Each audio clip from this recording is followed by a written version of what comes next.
My name is Katie Paris, and I am the founder of Red Wine and Blue, which is a community of over 700,000 now women who are working together all across the country to defeat extremism, one friend at a time. We host events and trainings most nights of the week, and we get shit done, and we have a pretty good time doing it. So we need you with us. So we're glad you're here, and we hope that it is the first of many times that you're with us. Okay, so let's talk about what we're here to talk about tonight.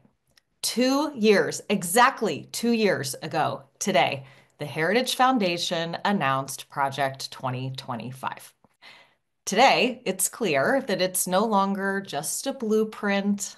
It is being implemented piece by piece, day by day. No matter how hard they try to exhaust us, though, we need to come together. The fact that you all are here right now shows that you know that. It shows that you know that no matter what, we are not alone and we are definitely not giving up our fight for this country. Right now, we need to be the trusted messengers and we need to remain focused. So, with that, I'm so excited to introduce the woman who really needs no introduction, Heather Cox Richardson, who keeps us calm every day with her newsletters. Thank you, Heather. Let me please ask you the question that has become the most loaded question of 2025. How are you? Tired. Yeah. I'm tired. And we can talk more about that. But I just have to say, when I see that intro go by, one of the things that's so cool about Red, Wine, and Blue is that I know a lot of those people now.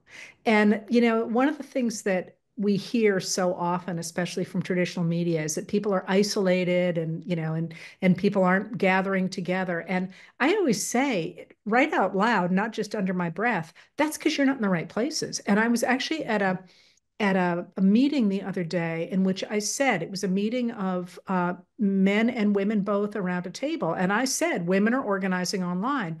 And every woman at the table nodded. And the men were all like, what? What? And Wow. it's just a really cool thing to be part of.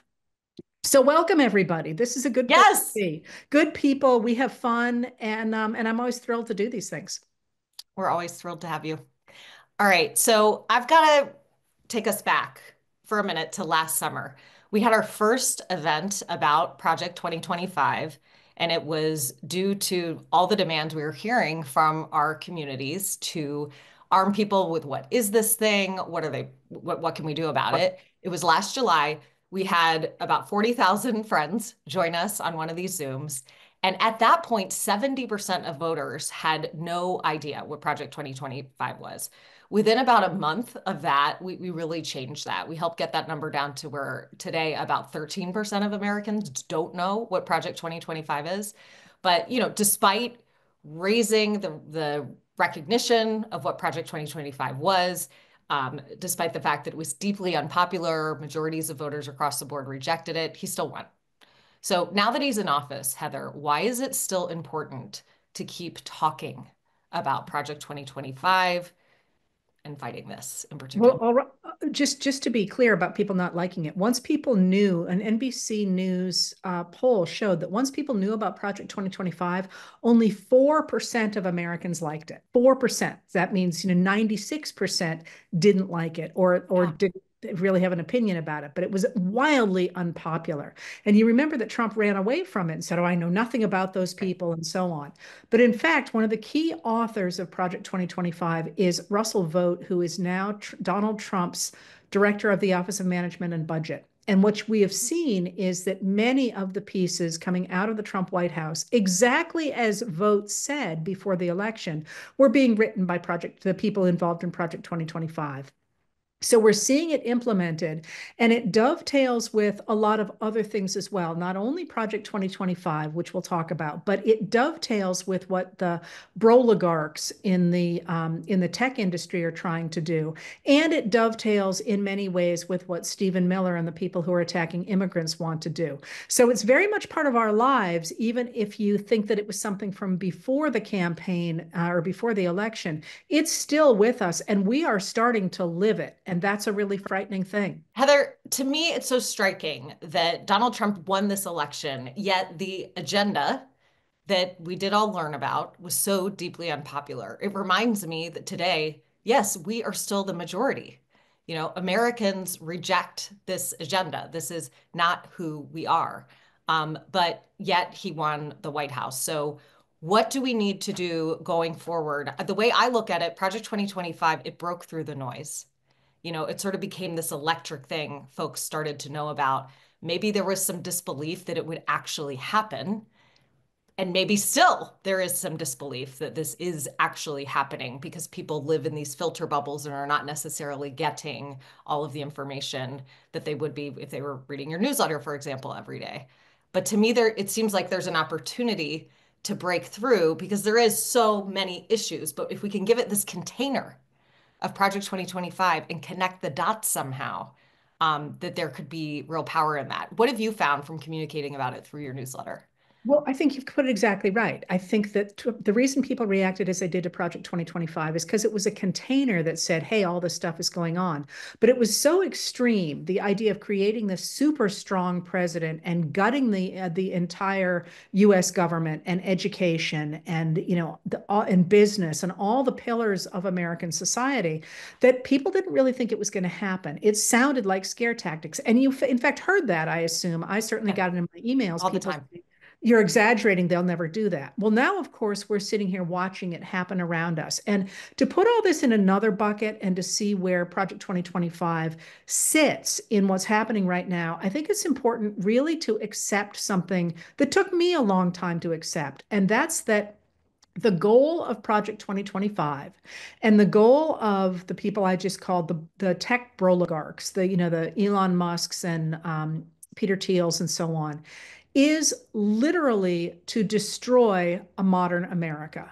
Not just to get rid of the government, although you're seeing that everywhere, but also to get rid of education, to get rid of science, to get rid of business, to get rid of all the things that we think of as being central to what it means to live in this country. They literally want to take them down to the ground because they believe that they have been corrupted by what they call liberalism with a derogatory sense. Liberalism literally means constructing a political system that enables individuals to prosper, to do what they do best. And that involves things like being treated equally before the laws and having clean water and clean air and access to healthcare and access to education. Those are not radical things. Those are things that have been central to the American project from the very beginning. And it's expanded the number of people that were covered by that.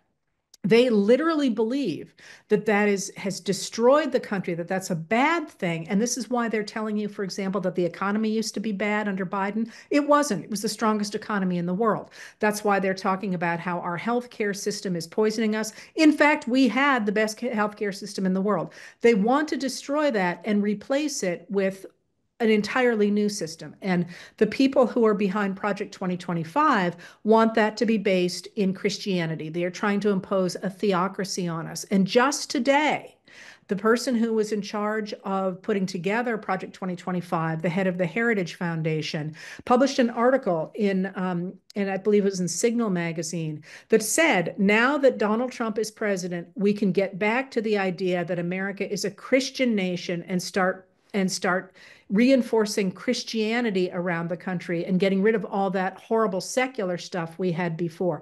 That's really scary. And I think people need to get that this is not just a question of having a Republican in or a Democrat in, and maybe they'll tinker a little bit around the edges. This is literally a destruction of our legal system, our business system, our religion, our idea of the separation of church and state, education and the government, and the media, all of it, take it down to nothing so they can rebuild something entirely new. And since that has us cozying up with a tiny strong man who has a dying economy and opens up concentration camps for profit in the form of the president of El Salvador, it's not a direction I'm real comfortable going. Yeah, I mean, as a Christian, all of this is so completely offensive to me. Using religion as a political weapon is not the intent of any faith that I have ever followed or been taught. Um, so far from actually being a faith and really just being used for politics. So, Heather, I am excited tonight to share something. We're actually launching something brand new tonight during this event, and it's in direct reaction to exactly what we've been talking about, that Project 2025 is something that people heard about. So many people were told, oh, you're exaggerating, just like you and I heard. Now it's actually happening. And people have asked throughout our community for something to help show, connect the dots. Basically, between what we heard over and over again could happen, or they promised was going to happen, and now actually is happening piece by piece by piece.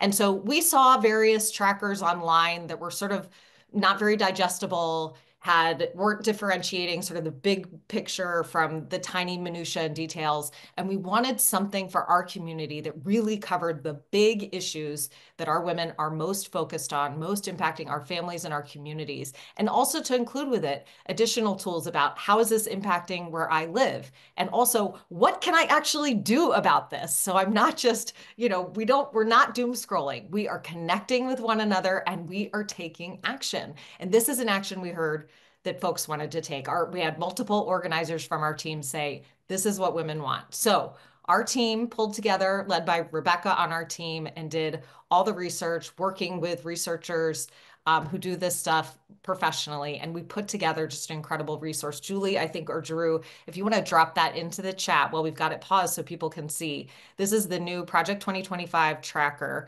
And right there are options that you can take a look at it yourself. It's broken down by issue. There's next steps and actions you can take, and you can share it right there direct to social media as well with your friends. And what we found last year is that one way that a lot of women were spreading the word about the threat of Project 2025 was downloading our materials off the website and having events locally in their communities to share this information. And that is what we want to see again. And I know it's going to happen without even having to ask for it, because that is the genius and creativity of women organizing locally. But Heather, I wanted to ask you, having a resource like this, it reminds me of what you do every day. And you talk about how you are documenting history. The newsletter isn't just to put out some content on Substack and Facebook every day.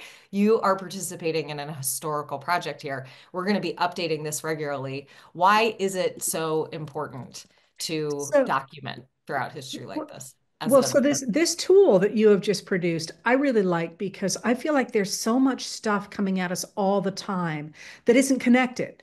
When they cut funding for the National Institutes of Health, for example, what does that really have to do with Head Start? And when you put it all together and say we are destroying the modern American state and everything that goes with it, I think that's really important. I also think it's really important for people to focus on what they're planning to put in its place, and that's where Project 2025 comes in. But the importance of keeping a record right now, it's important for our society to know where we've been and so on and so forth. But on a very personal level, I think it's really important for us to have actual facts in front of us as a strongman is trying to take over. Because, for example, today in the Oval Office, when President Donald Trump was meeting with Nayib Bukele of El Salvador, Stephen Miller, who's the deputy White House chief of staff, literally said on national TV that the Supreme Court had decided unanimously in favor of the Trump administration. He said that. The Supreme Court unanimously decided against the Trump administration. So, you've got to have that record and your footsteps of how you got there so that you're not, so you don't sit there going, wait a minute, what really happened here? And you can trust the sources and things that I put there and that you people do so that you know that that is real. Because once you lose reality, a strong man takes over. All right, so there is so much in Project 2025. Can you talk to us, Heather, about the pieces that you are most concerned about? I can, but maybe we should take advantage of the representative's time because she's here. She's here. But super excited to talk to people that are intelligent, people that live in reality, people that actually want to show what patriotism really looks like in the form of loving on their neighbors instead of hating on their neighbors. So excited to join you for this conversation. Well, we are totally thrilled. We're all like kind of starstruck. But for anyone who has been living under a rock, this is Representative Jasmine Crockett of Dallas, Texas. This is our Congresswoman who has millions of followers on social media. And she's one of these people who goes viral because she deserves it and she knows her stuff better than anyone, like that well. And so if you haven't heard of Jasmine Crockett, like you're welcome for tonight, because this is just, a total treat to have you here. And everyone has been so excited about the idea of both of you two women who are out there telling the truth every single day to your followings and doing it so bravely, just like having you both on the same screen. It's just a real thrill. We're so grateful to have you both here together.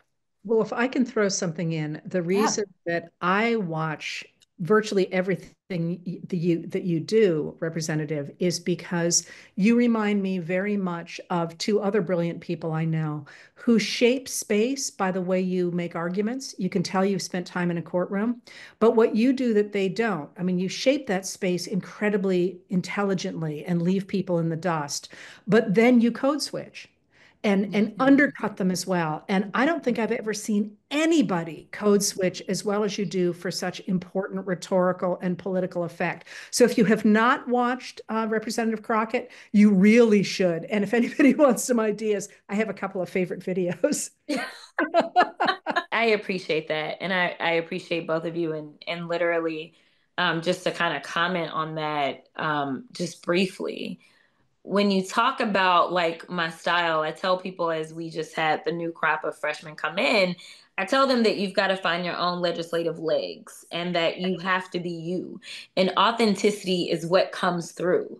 And when I think about the time that I've spent in a courtroom, when I stand up in front of the judges and I've got to argue whether it's objections that we're arguing or motions in limine or whatever pretrial motions we may have, then I'm going to speak in legalese so that the judge knows what I'm talking about. I'm going to make sure that I have precedence because that's usually what carries the day, at least in a normal courtroom, right? Like I'm going to do all those things that I've been trained to do. But at the end of the day, if I'm trying a case to a jury of people that just walked in one day for jury service and they're coming from every part of our community, the reality is that the average person that makes it to a jury, it typically isn't a lawyer, just to be perfectly honest, because most lawyers are going to strike them from the jury in the first place.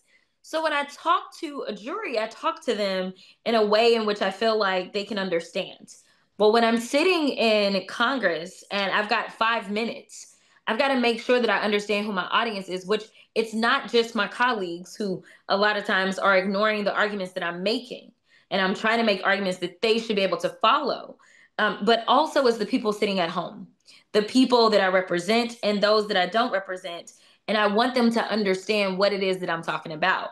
And so I don't want to necessarily speak in a way in which it's off-putting, but more so a way that makes it clear that I have been and I am an everyday person just like them.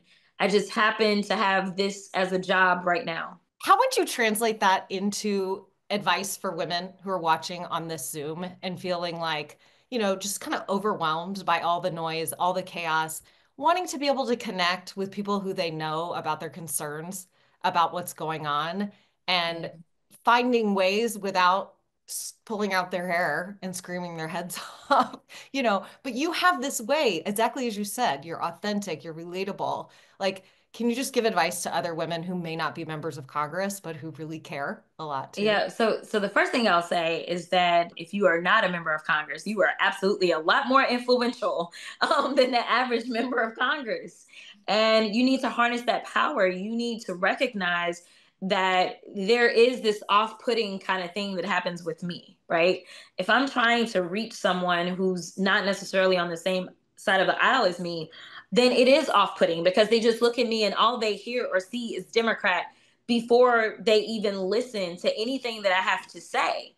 Whereas if you are a neighbor, a friend, a coworker, a family member, then you are going to be who you are first before you are going to be someone who say is just looking out for the party. You're not even a party kind of stand, right? Like you're just an everyday person. And I think that is the most powerful thing that you can be right now because it is the rest of us that are feeling the pain. It is the normal person that is just saying, you know what? I woke up this morning and all I cared about was how I was going to take care of my family.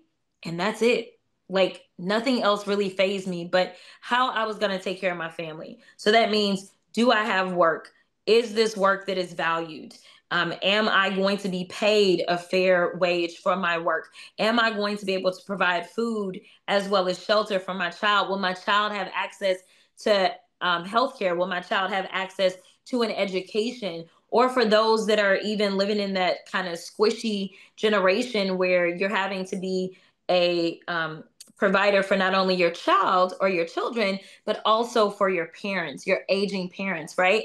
And so, literally, like just being able to talk about your struggles, whether it is the cost of food, whether it is the cost for a home, whether it is being employed, whether it is getting your fair wage, because we know that women are not getting paid the same. So, I want you to understand your power.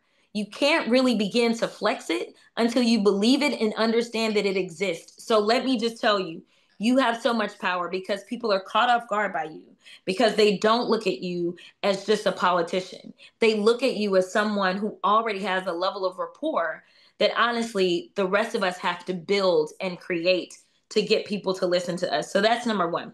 Number two, I think telling your real stories in your authentic way. One of the things that I told a very good friend of mine who's also in Congress, who was trying to figure out what to do with social media. And I said, listen, you are not me and I am not you. And what she does is she stress bakes, okay? She's a stress baker. And the beneficiaries of that is my staff, right? So when she gets really stressed out, she ends up baking all this stuff and then she brings it into the office the next day. Well, I said, well, why don't you do, say, some lives or just some videos where you're talking about the things that are stressing you out and you're sharing a recipe at the same time?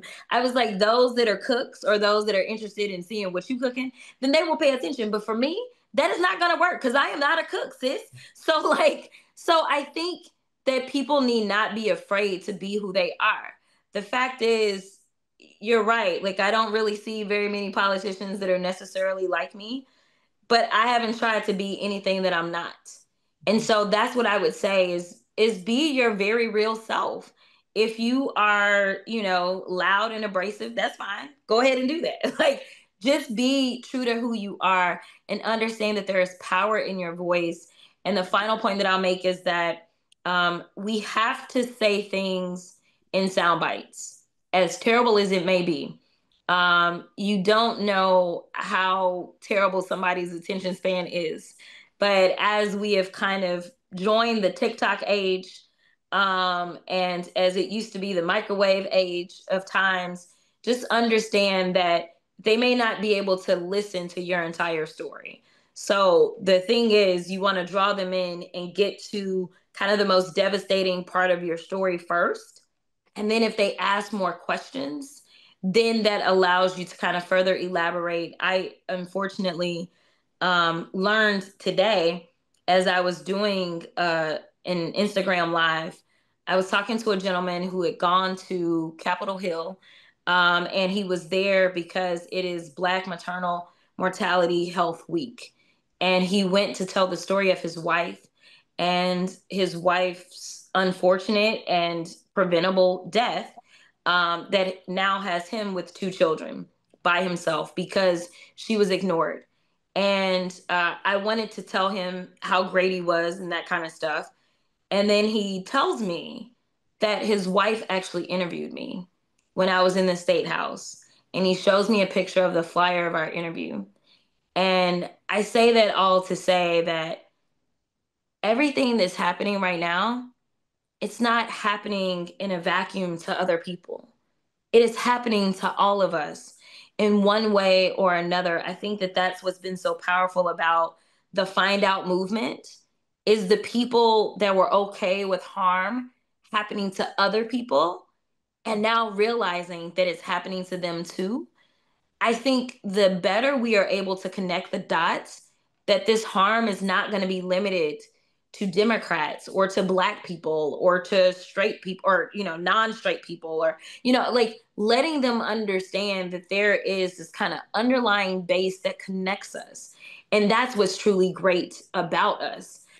Is the fact that the United States is unlike anywhere else. We are this amazing fabric of people from all backgrounds, and we are so different religiously and our languages and everything. And that's to be valued, not disrespected. And I think once we get back there, we can really start to make progress. Jasmine, we are launching tonight a new Project 2025 tracker that is tracking the implementation of Project 2025 in very plain language, breaking it down sort of policy by policy, and really focusing on the issues that this community cares about. You just named pretty much most of them.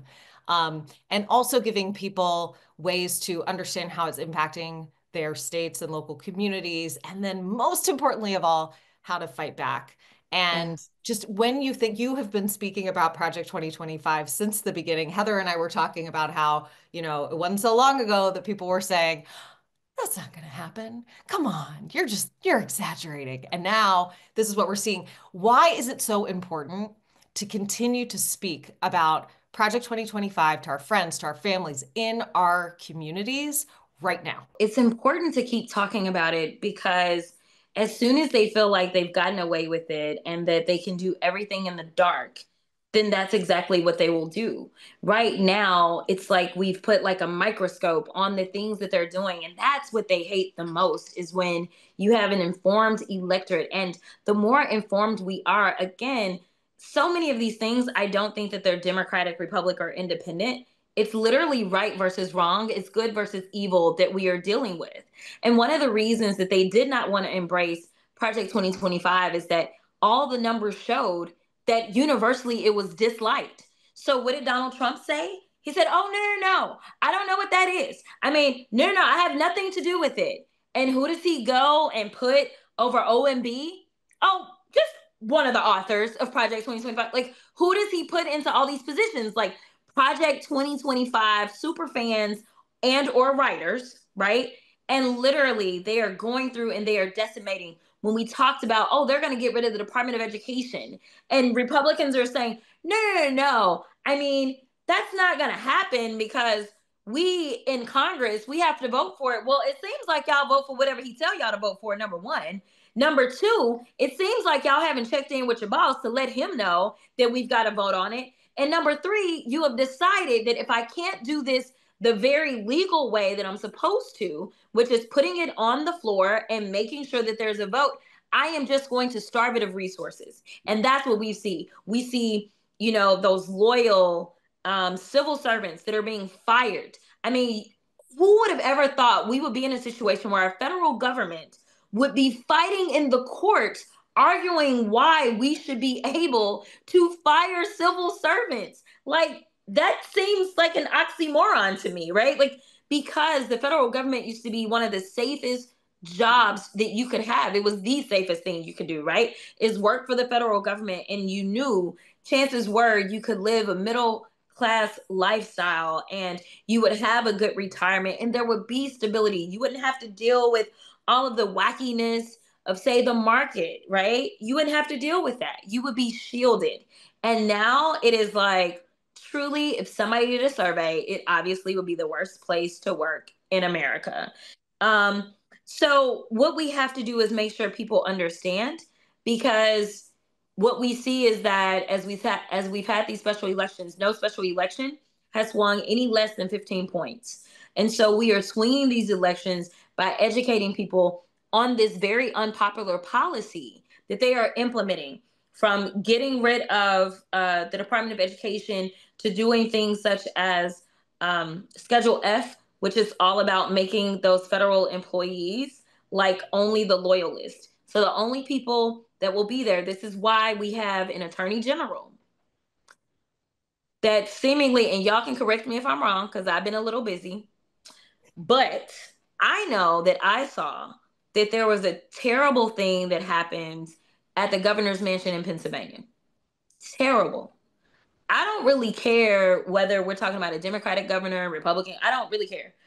It is wrong. Political violence is wrong. And it is defined, in my opinion, as going after somebody solely for the purpose of you disagreeing with their political beliefs or whatever, right? So here it is, the governor's mansion, where the governor and his family was sleeping, ended up under attack, to the extent that I don't know how much damage was done as it relates to this very historic kind of place. But I don't really know that I've heard anything out of the Attorney General. Like, I really don't. Like, I know I logged onto social media here recently, and I saw that she made a post about, political violence won't be tolerated, and she was talking about Teslas. She was talking Oh about my Teslas, God. and I was just like, this is what happens when you have loyalists that are in place, or we know that there has been this curbing of free speech in our country, like they are tearing apart the Constitution, like that is what Project 2025 stands for, right? So they've gone after free speech rights in the form of snatching students off the street because they disagreed with the type of speech that they used. And they said, nope, we're taking your visa back. And guess what? We're kicking you out. Like, that's not who we are supposed to be. Or the fact that they now want to go after the freedom of the press because now they've decided that they want to go after a network simply because they decided or had the audacity to have Zelensky on to tell the truth about how terrible it is to deal with the Trump administration versus, any other normal American administration. Like, and now it's like, no, no, no, yank all their credentials. Like, he is a baby wannabe Putin.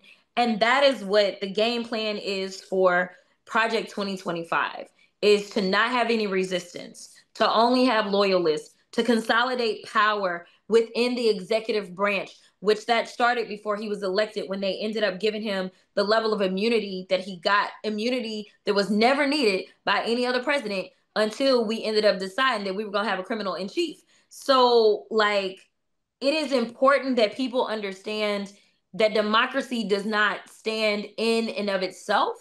It is something that requires a level of competency as well as a lack of corruption to actually be able to permeate and exist. And right now, when we talk about the fragility of our democracy, we are there. When we talk about being in a constitutional crisis, we are there. And these are things that are set up by Project 2025. So if people really believe in true freedom, and true freedom isn't I agree with you or I disagree with you or I understand who you are, I don't.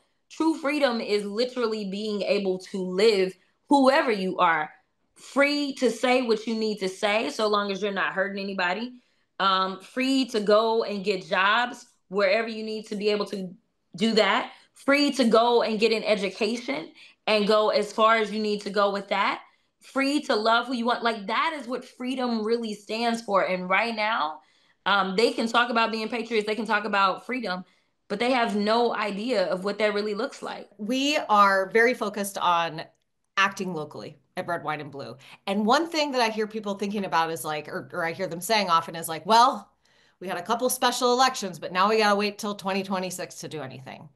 And you just talked about how, MAGA basically any election that's come up, they've either lost or, they've lost about 15 points in terms of support in some of these Yeah. very red districts. And you just said that the reason why we need to keep talking about Project 2025, this agenda that Heather reminded us something like 3 or 4% of Americans actually are in favor of. So this reminds us how much we are the majority. We are America here. I read just the other day, there are actually more open seats on the ballot in 2025 than there were in 2024. Over 100,000 local elections this year. Can you just speak for a second? I think sometimes people think that's not a big deal, or maybe they don't know about it. But even when they do, these municipal races, these school board races, we're going to have some big ones later in the year too. But every single month between now and November, we have elections on a lot of Tuesdays. And why does that matter? And what is the opportunity? What message does it send? With this administration, it has become clear, a lot more clearer to so many more people, how important it is to have the best local elected officials that you can find, right? Because the resistance is coming from everybody but on the federal level, right? Like, I mean, there is no resistance from the Republicans on the federal level. I mean, your protections are coming from your mayors of your cities. Your protections are coming from your school boards. I'll just say, I'm very well aware of school boards that have decided that they are not going to participate in allowing ICE to come in and raid their schools so that they can go and grab children. Those are decisions that are made by your local school board. Whether or not your school board is allowed to teach history, that is a decision that is made by your local school board. I mean, I get that they have tried to act like it is the president himself who decides what kids play what sports with who, but it ain't, because we ain't never talked about the president talking about who playing the sports, right? Or, what history that this is so like in the weeds and in the minutia. This is not what we do on the federal level, right? But what they have decided is what types of strings are we going to pull? And it's so much more difficult when the resistance is everywhere versus one, right? And so if you're saying, how am I going to push back? And, do I know whether or not my local law enforcement is going to say, oh, yeah, we're ready to go and round up anybody? Forget these real crimes that we've got with the murders and the rapes and the robberies that are taking place. Forget all of that, because Donald Trump really wants us to go out and find that, migrant worker, right? That farm worker.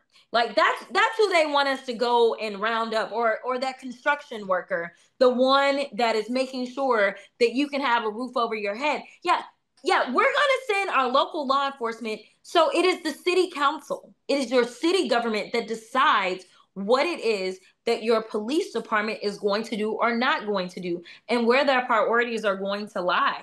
So this is an opportunity for us to make sure we're meeting the moment. When we look at the court cases that have been filed all around the country, the court cases that they are losing hugely, however he says it, right? Like bigly, let me say it that way.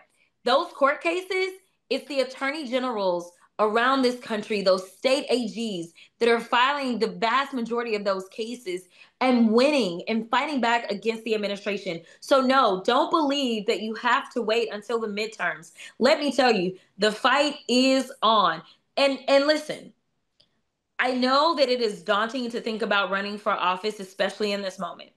But I do want to say that some of you, especially women, the story that I've always heard, especially my predecessors used to tell me about another woman who is amazing, a former federal judge that we had, who asked her to run for office. But nevertheless, they talked about the fact that women usually have to be asked to run for office 6 times before they will consider it, right? Yep. I just want you to understand that there is this insane level of incompetence currently in our government. And if we can have this 34 count convicted felon who had filed bankruptcy 6 times, who had been found liable for sexual abuse, who had been found liable of fraud, who literally had other indictments in at least 3 other jurisdictions. And if we just would have let him cook, he probably would have ended up finding himself in some more hot water. If he can become president, I'm gonna need y'all to stop doubting yourselves. If your heart is in it, stop waiting for a savior. You are who you have been waiting for. So if you believe that this is something that you want to do, then do it. Yeah. And we will have your back.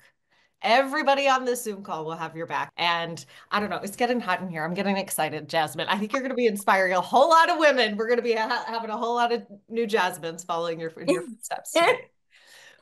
We are so grateful for your time and know that you're in district and know how valuable that time is with your constituents. I know that there are thousands of people who just want to say thank you to Jasmine, who just want to say, like, you're amazing. Let me tell you, you do not have to thank me. We want to. I believe that servant leadership looks like understanding who the priority is, and the priority has to be the people.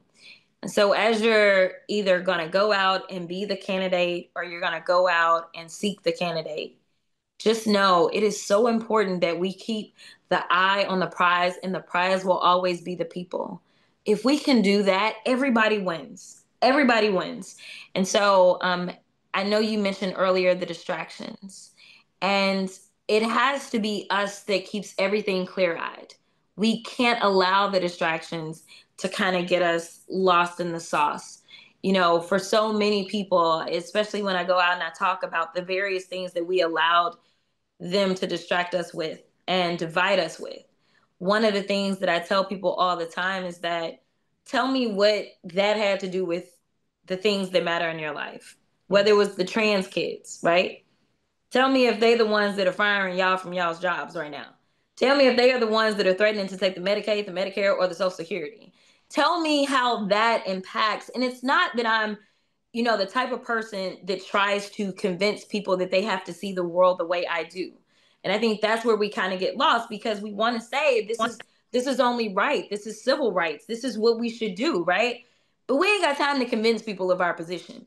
What we do have time to do is just be honest about it and say, the reason you may be losing your farm has nothing to do with that trans kid that you thought you were voting against. The reason you may be losing your farm has nothing to do with, the war, right? Because I know how passionate people were about the war as well. And so it is so important that we just take the time and focus our friends and our families and our neighbors and say, yeah, we see the sideshow that they're putting on. But at the end of the day, you tell me what matters most to you. Is it your kids? Or is it this rhetoric around the fact that you have rounded up these gang members that you claim to be gang members who haven't been given due process so that we can find out that they really are gang members after we know that y'all have messed up, because y'all mess up all the time. I mean, just look at Signalgate, right? Like, we know that y'all are just like terrible and incompetent. So why should we trust you, right? Like, why should we believe that you know what you're doing as you are violating people's human rights and constitutional rights and free speech rights and all the things? So just make sure that we don't get so caught up in trying to convince people that, yes, we should have bodily autonomy over our bodies. I believe that through and through. This isn't a Democratic speaking point. This isn't as a Black woman who lost her or almost lost her life giving birth. I have never had a child, but I truly believe in the full spectrum of healthcare because I listen to experts, I listen to doctors and science. And frankly, it just ain't my business. So at the end of the day, like, yeah, people may feel whatever way they feel, but how is that impacting your life? And that's what we've got to do, is we got to focus people. How is it going to impact you, what I do with my uterus? If the answer is it ain't, then maybe we should just focus on the things that we can control, the things that we should be focused on controlling. So do your best not to kind of get into the back and forth with people about what they believe and why they believe it, because some people I just don't think can be convinced. Kind of like the crazy HHS secretary who supposedly now believes at least in the measles vaccine, if you don't believe in no other measles vaccine or no other vaccine, even though it took children dying before he was like, I believe in it, right? Some people, you just can't save them from themselves, but you can redirect them and focus them. And so I think that that's where we have to spend our energy, is making sure that we can decipher the distractions and help people to kind of focus. So I thank you. I appreciate all y'all's messages. I see somebody must be from Hawaii because I know that phrase. But thank you so much. I promise you we are going to save this world. I know that times may seem so dark, but when you look at history and you look at the triumphs, they came in our most destitute situations. And we are here now. We are definitely in a valley, but I truly believe that the mountain is where we are about to go. Just so long as we stay strong and we believe that we can and should win. We will keep showing up because we know you will too. We're in this Absolutely. together. Thank you for fighting so hard. Thank you. It's been such a joy. I have a million more questions I want to have the answers to, but your constituents are, in fact, first on the list, I'm sure. Well, I'll just get on a Signal chat and we'll. Sure.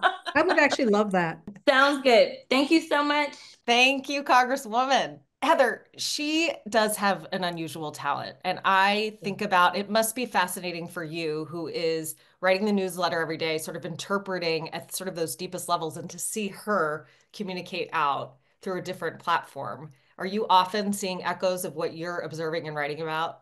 Yeah, I think it's really interesting. A couple of things there I think that were really interesting was the first, that the idea that you are your own savior is a real message, I think, to American women who for 40 years have been told that they should take a back seat.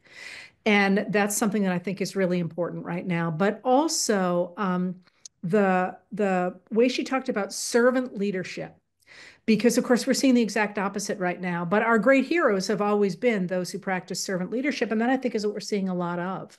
I do want to, though, add one thing to what she said, because I've heard it in two other places today aside from her. And that's that when people say, how do I talk to people? How do I make this message get out to people who are maybe not otherwise paying attention? One of the things that a couple of people suggested were short videos talking about what matters to you, minute and a half on whatever your social platform of choice is. Because if you think about things like the ice bucket challenge, the degree to which Republicans convinced everybody that the economy was bad by posting pictures of how much their groceries cost. We can do all of those things. And this idea of saying to people, this really matters to me because, for me, everyone's like, you care about Noah? Yeah, I care about Noah. My husband is a fisherman. He goes out on the water every day. If you'd asked me, when I was 7, if I would care deeply about the National Oceanographic and Atmospheric Administration, I would have been like, the what? And yet that's really important to me. And somebody could sit there and say, oh, yeah, she's probably scared every time he gets out on the water, as I am. Those stories make all of this real in a way that just simply saying, oh, they're slashing the budget really doesn't. That's one way I really hope people use this tracker about how Project 2025 is implemented, because we've broken it down really simply into what has actually happened in plain language. Think about, oh, I've seen that showing up in my life. Let's think about what is our version of those receipts. I don't have to give you all the ideas out there. You all are so creative. You're the ones who came up with the idea for this tracker yourself. So let's use it and let's work together. Um, I want to ask you this too, because she brought this up, just sort of speaking to there's extremism, there's incompetence. Heather, sometimes I wonder, and I hear this conversation online a lot too, because it's like one day it's tariffs on everybody, then it's just on some people. This is this pattern that we've seen over and over again of yes today, no tomorrow. Sometimes it's difficult to know what's real, what's bluster. Is this a pattern we should expect to continue? Is this part of the strategy of overwhelming us, or is it just pure incompetence? So it is a strategy among rising strongmen to create confusion so people don't understand what's going on. But it's always important to remember with this administration that in many ways, Donald Trump is just a figurehead. He is not mentally in good shape. You could see in today's press conference, for example, he couldn't answer some of the questions. He deferred to other people. He never would have done that even 8 years ago. And there are a number of different impulses within that administration, and a lot of those people don't like each other. So you have the Project 2025 people and the people who are trying to destroy the country, to bring back, to create a new theocracy. Then there are the tech people who want to destroy the government because they don't like regulation. They don't like the laws that require them to put things out to bid and stuff. And they want to create a technocracy that's tied up in Bitcoin, for example, not Bitcoin, I shouldn't have said that, in cyber currency, for example. And then you have the people who just simply hate brown and black people. And that's people like Stephen Miller. He wants a strong government. So at the end of the day, that at least two of those groups want a strong government, but two of them think they need to take the government down to nothing before they create a strong government. He wants a strong government to start. So sometimes you see things that simply don't seem to make sense. And what you can do is you can sit there and say, who's driving this? Elon Musk wants more immigrants in the country. Look what we're doing. That's Stephen Miller who's doing that. Similarly, Elon Musk wants free trade everywhere. The Project 2025 people want to contain America, and they turn to the kind of tariffs that Peter Navarro is looking for. So the confusion is usually sort of a strategy for a strong man, but in this case, never lose sight of the fact that for all that the Trump people are talking as if they're incredibly strong and they're going to be dictators, in fact, there are deep divisions within their organization. And there's also this, and Project 2025 highlights this. Because Trump was so malleable, he just wanted to get in office so all those court cases could get away. He promised different things to different constituencies, which I think is exactly what I said when we first talked on this 2025 project last summer, or whenever it was, 2 summers ago. I don't even remember. Last summer, just last Was it summer. last summer? And it was, I kept saying it is going to be impossible both to protect abortion and to get rid of abortion. It is going to be impossible to create great wealth and put on tariffs. And now we're seeing that play out, that in fact, Trump is underwater in his popularity, and he had two real things that he pushed for that people liked. His approach to immigration, and he said to people that he was only going to deport criminals. And now we know that 90% of the people he sent to El Salvador have never been convicted or charged with a crime.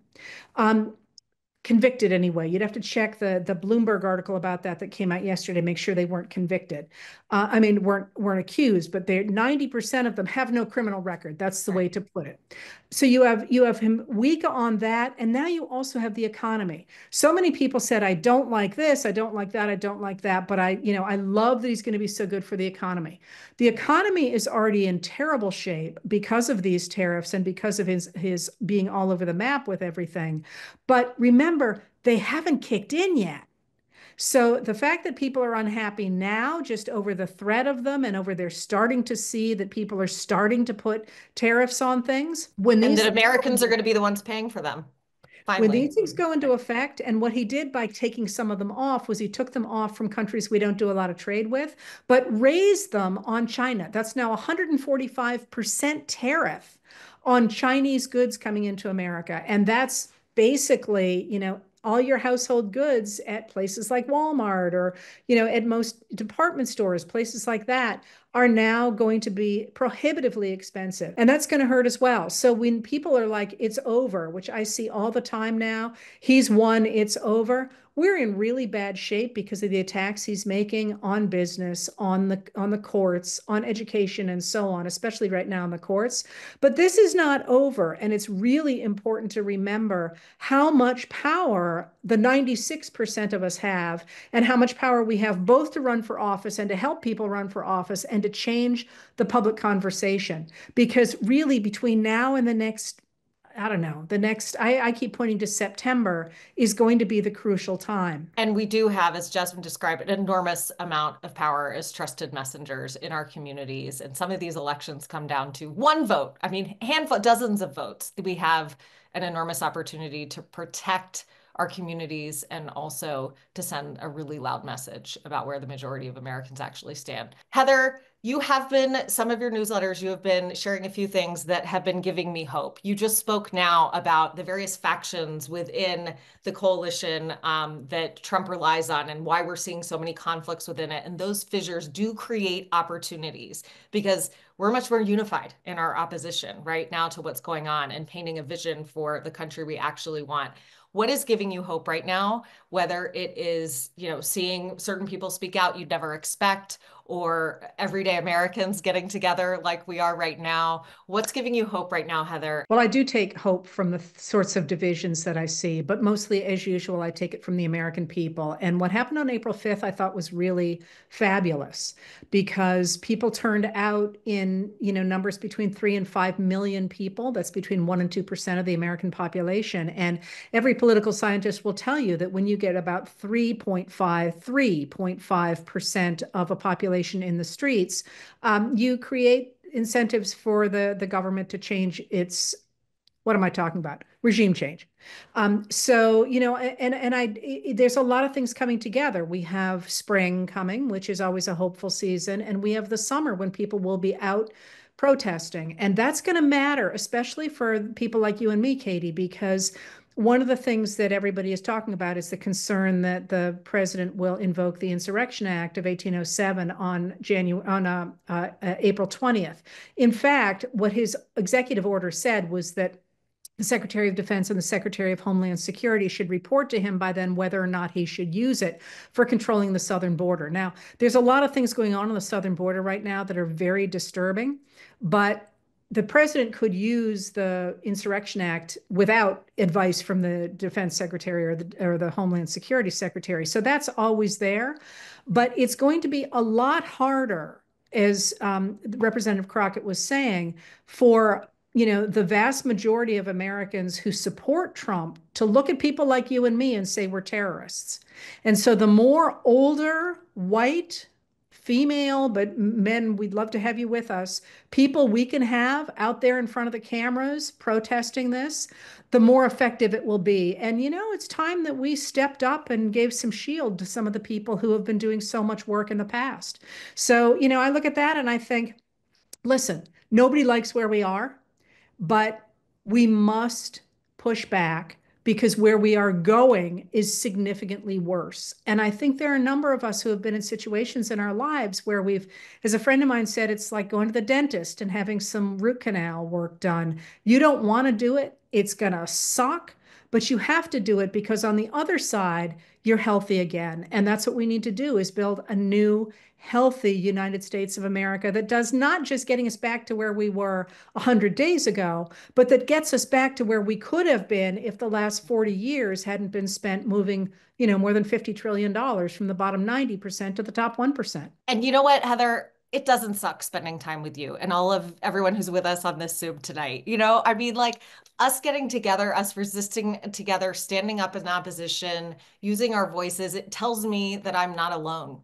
And all of these women out there, no one is alone. I can guarantee it. And we've proven that tonight. We want to keep proving that to you. And what we hear is that sometimes actually connecting the way we do to change our communities together, it doesn't suck. It feels like friendship. And what's better than friendship? Thank you for being here tonight. Heather, let's go. We got lots of work to do in the days ahead. So I'll see you again real soon. Thank you, You got it. everybody, for being here. And thank you, as always, Katie. It's always a joy.